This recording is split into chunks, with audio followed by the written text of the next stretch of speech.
নমস্কার দর্শক বন্ধু, চৈতালির রান্নাঘরে আপনাদের স্বাগত জানিয়ে আজ আমি একটি চায়ের রেসিপি আপনাদের সঙ্গে শেয়ার করছি। চা তো অনেক রকম ভাবেই খেয়েছেন, একবার চা পাতা ভেজে খেয়ে দেখুন, দারুণ এনার্জি পাবেন।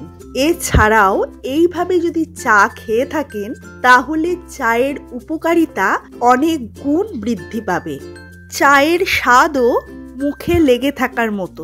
তাহলে চলুন রেসিপিটি শুরু করা যাক। প্রথমেই দেখেন আমি গ্যাসটাকে জ্বালিয়ে নিচ্ছি আর গ্যাসের ফ্লেমটাকে একদম লোতে করে দিলাম।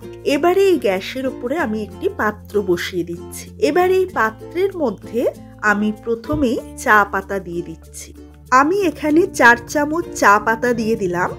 এবার এই চা পাতাটাকে আমি 1 সেকেন্ড মতো ভালো করে ভেজে নেব। এখন কিন্তু গ্যাসের ফ্লেমটা লোতেই থাকবে। ভালো করে 1 সেকেন্ড মতো এই চা পাতাটাকে ভেজে নিচ্ছি। ভিডিওটি কিন্তু স্কিপ করে দেখবেন না, তাহলে এর কোনো কিছুই বুঝতে পারবেন না। এই চায়ের যা গুণ আর এই চা একবার যদি খান তাহলে বুঝতে পারবেন কতটা এনার্জি আপনি পাচ্ছেন। দেখেন চাটা বেশ ভালো করে ভাজা হয়ে গেল। এবারে এর মধ্যে আমি 4 চামচ চিনি দিয়ে দিচ্ছি। চিনিটা দিয়ে আমি ভালো করে নাড়তে থাকবো যতক্ষণ না চিনিটা গলে যাচ্ছে।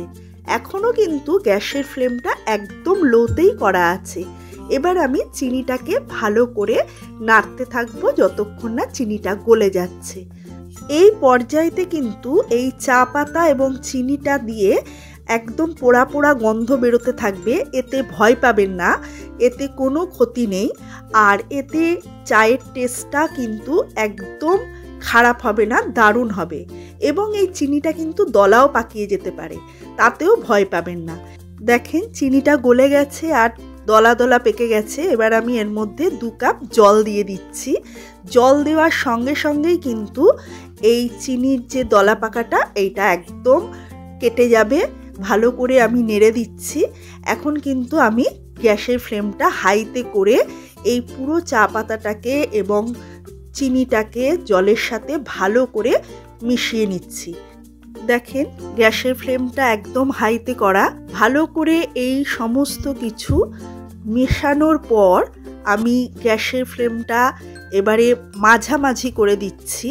এই অবস্থায় এই পুরো জিনিসটা আমি 5 মিনিট ধরে ফোটাবো, গ্যাসের ফ্লেমটা একদম মাঝামাঝি করে।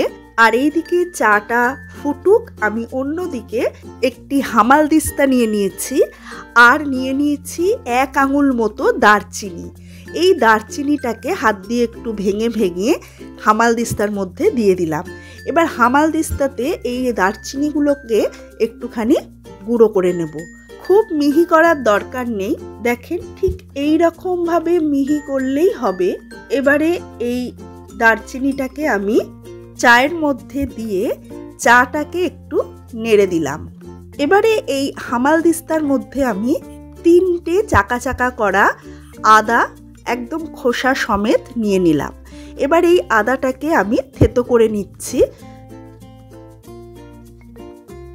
দেখেন ঠিক এই রকম ভাবে থেতো করেছি। এবার এই আদাটা আমি চায়ের মধ্যে দিয়ে দিচ্ছি।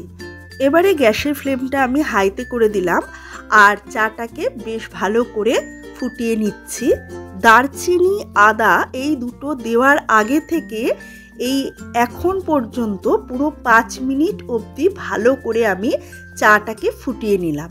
এবারে এর মধ্যে আমি 2 কাপ দুধ দিয়ে দিচ্ছি। এই পুরো মাপটা কিন্তু 3 কাপ চায়ের জন্য।